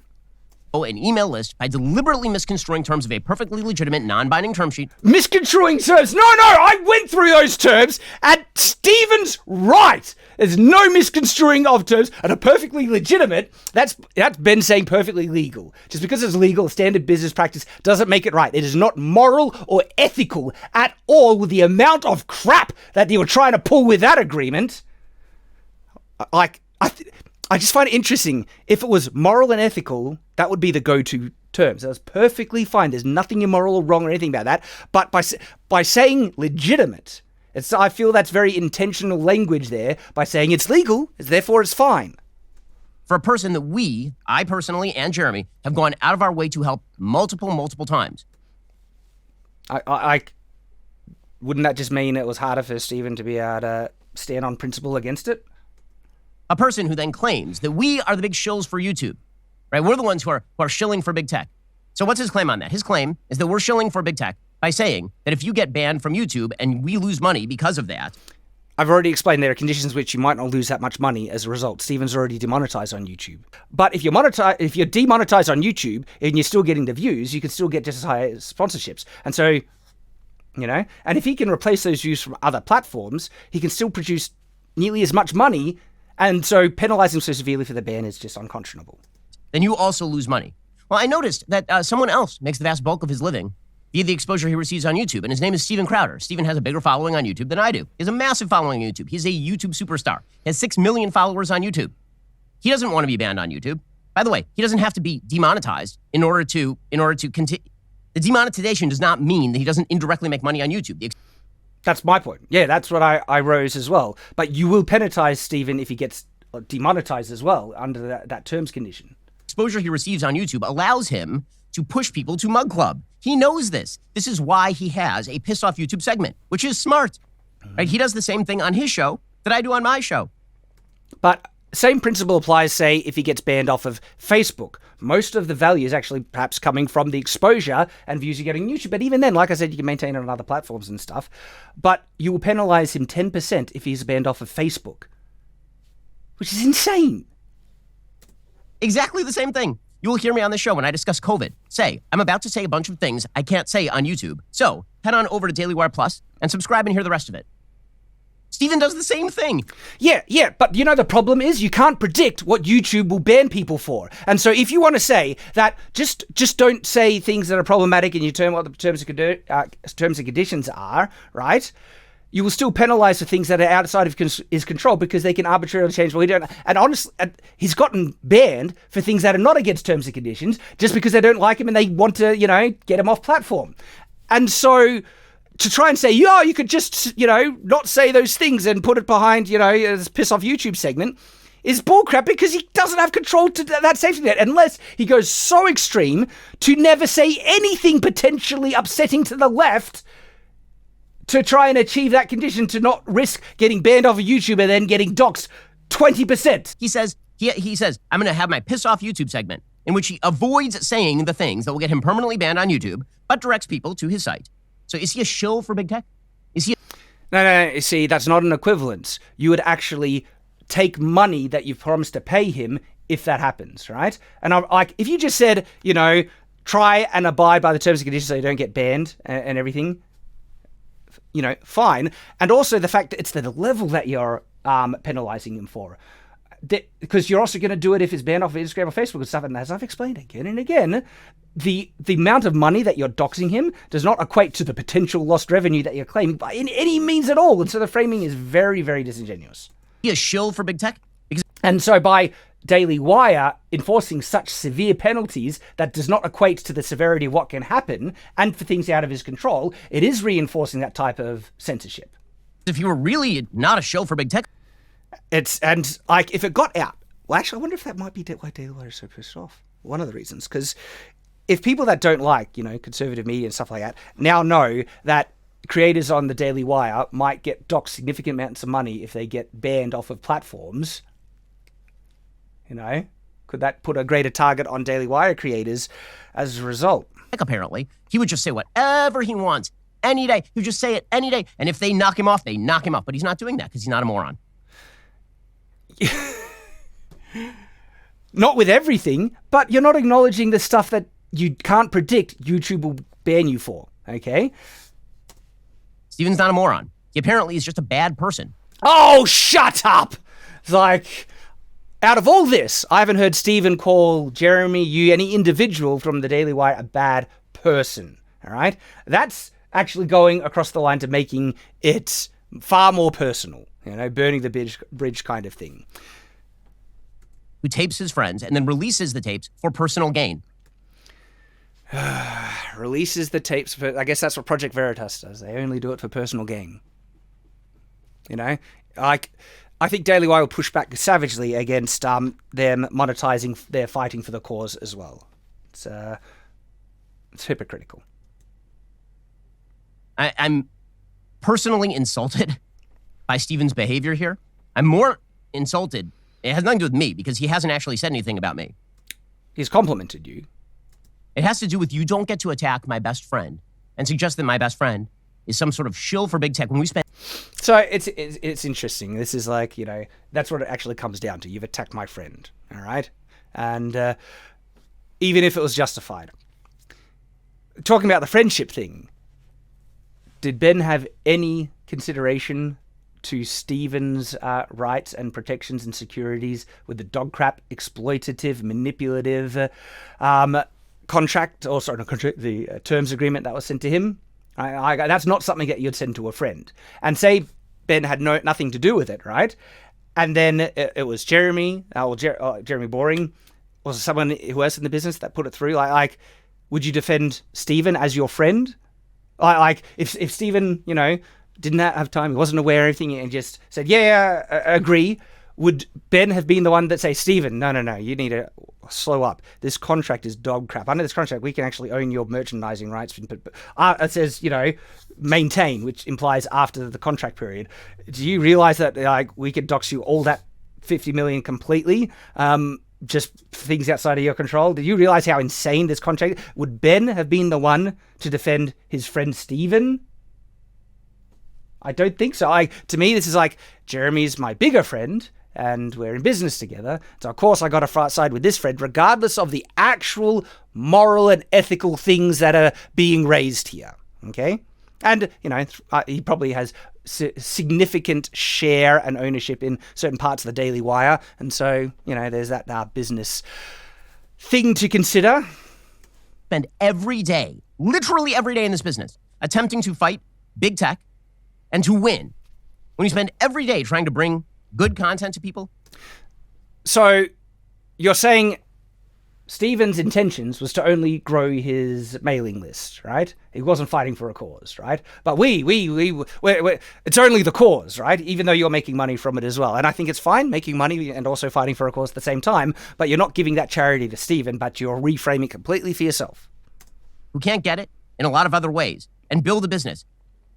Who go out of our way to make offers to people for tens of millions of dollars so they can continue to promote, to provide the content that you want. Tens of millions of dollars to people like Steven Crowder.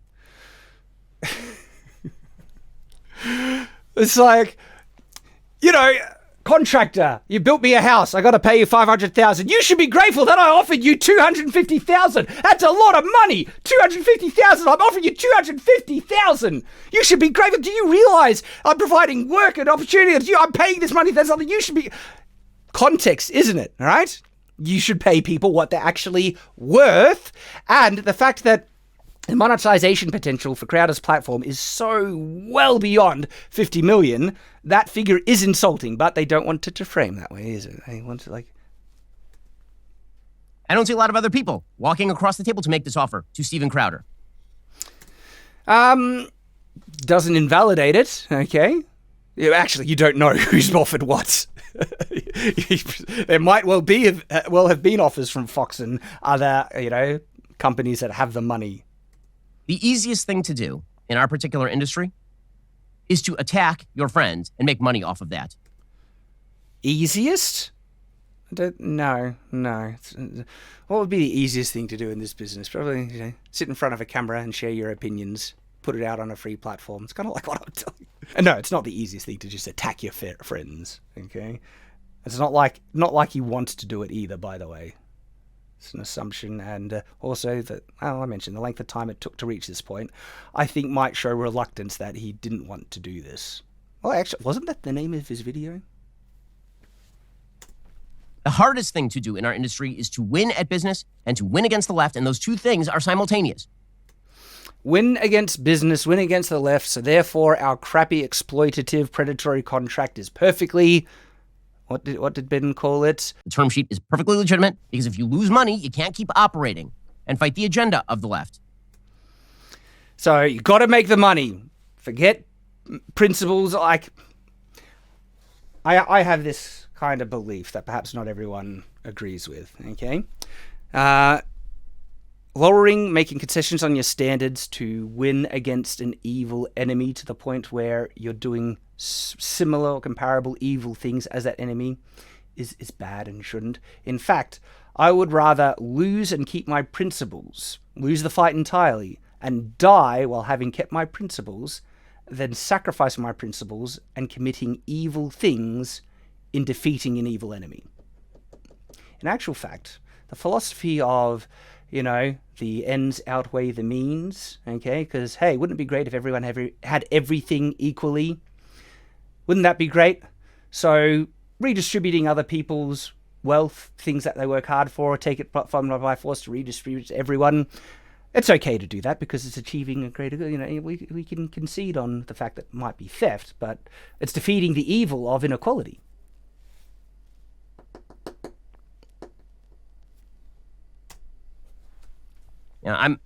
It makes me nauseous to be talking about this, honestly. It makes me sick to be talking about this. I think Ben does believe what he's saying here, which is disappointing. I actually think he feels... Oh, the thing is, I find it very telling that he didn't say the contract was moral and ethical. His wording sounded very close to just saying it's completely legal and therefore it's okay. The term sheet is perfectly legitimate. All right? But I think because it's legal, he thinks it's permissible, and therefore he is more inclined to believe that they're in the right and what Steve is doing is wrong, and this is just such a crappy... But I do believe part of Ben feels this is valid and justified and has been wronged. I disagree. And I think having a perspective to not be able to see the scummy part of what the Daily Wire has been doing, okay? And by the way, look, there's been such disingenuous, belittled, poor summary. Like, he has just disingenuously reduced the things Stephen is saying and poorly framed stuff to present a certain picture that's... yeah, I'd wonder... it seems intentional. I'm sad for Stephen that he feels the necessity to plan for months, apparently, to attack his friends, to try to grow an email list. Again, that's one of those disingenuous framing of what's actually happening. Okay, I think Crowder honestly believes he's standing on principle. He's not doing it just to get the monies, right? Because Ben, you wouldn't accept people saying you're doing your thing just to get the monies, right?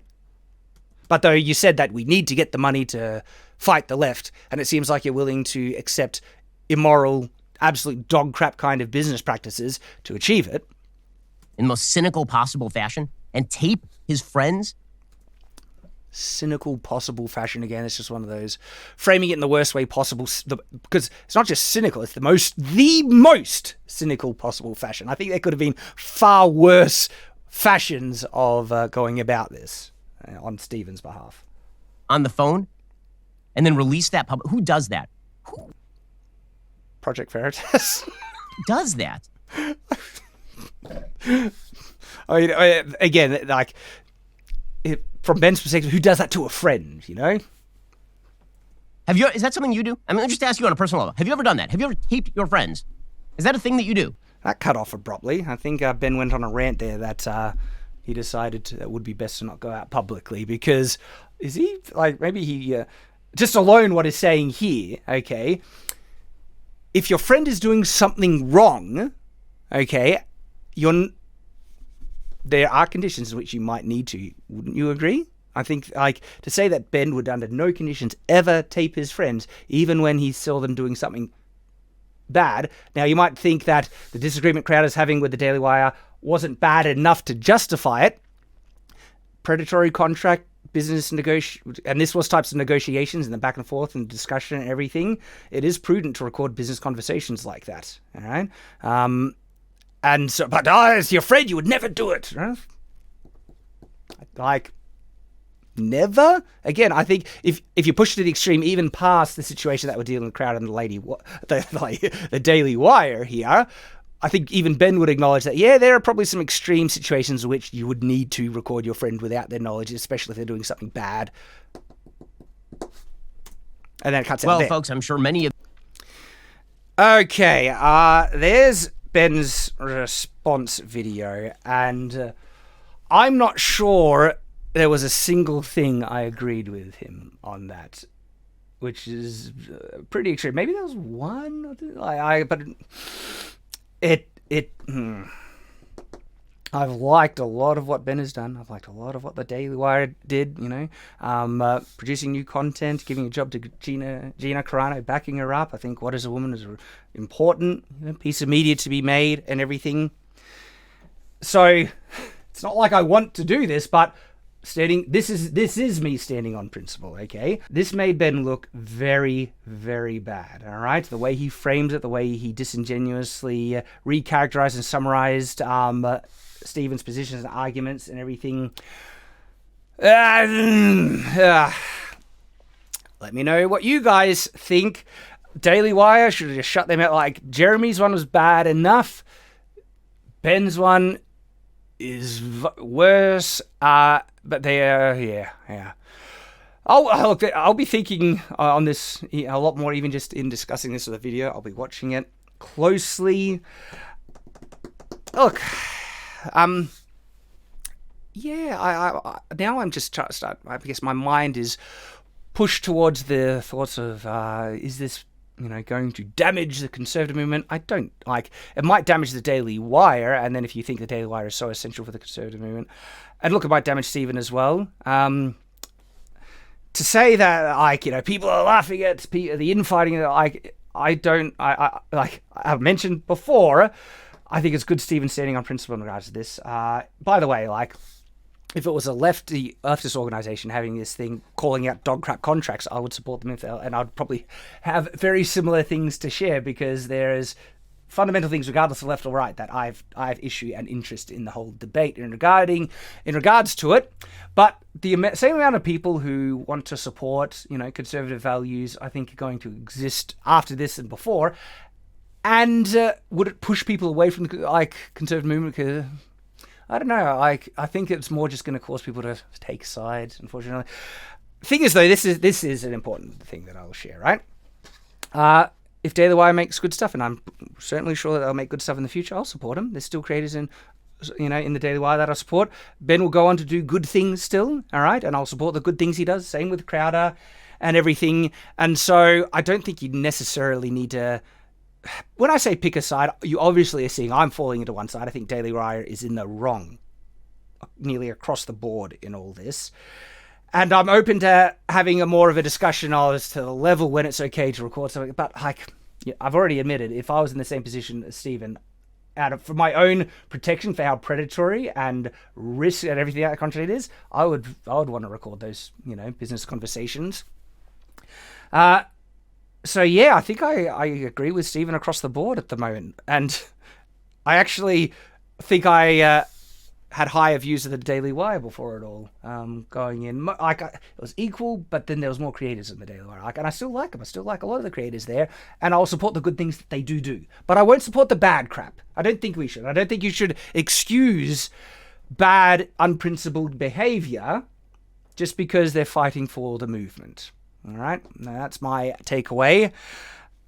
So that's where I land on the whole matter. Thank you everyone for watching. I appreciate that. And as always, stay on watch.